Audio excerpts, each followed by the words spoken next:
It's interesting, one of the most popular projects I have done in my career here at Oklahoma State is a study comparing feeding hay efficiency using different styles of hay feeders.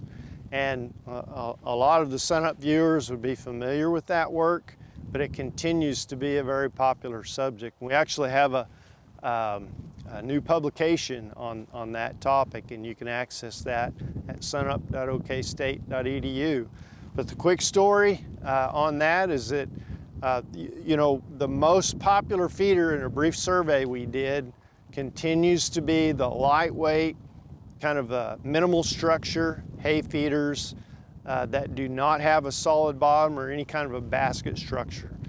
Those feeders are convenient to move, they're low cost, but they do waste a considerable amount of hay. In our research and 2 other studies that have been published now, waste in those kind of feeders generally runs in the 19 to 21% of the original bale weight.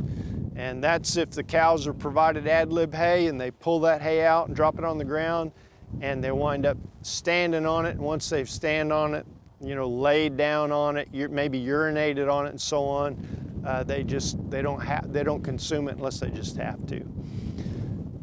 Simple improvement is to put a solid ring around the bottom of that feeder, and in the work that we did here at Oklahoma State, it looked like that reduced the amount of hay waste down to around 8% of the original bale weight. And then finally, there are quite a few feeders now on the market that have some type of a basket mechanism in the middle of the feeder. And that serves to hold that bale towards the center until the cattle have consumed enough of the hay that it falls below or collapses below the basket mechanism. And that simply keeps hay away from the exterior of the feeder, and that minimizes hay waste.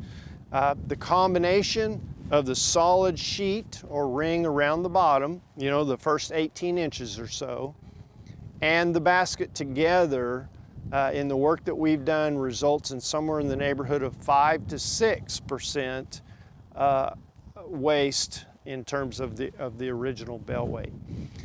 They're not as convenient. Those fancier feeders are going to be heavier, harder to move. You may have to use a front end loader to load a bale into the feeder, and certainly they're going to cost more.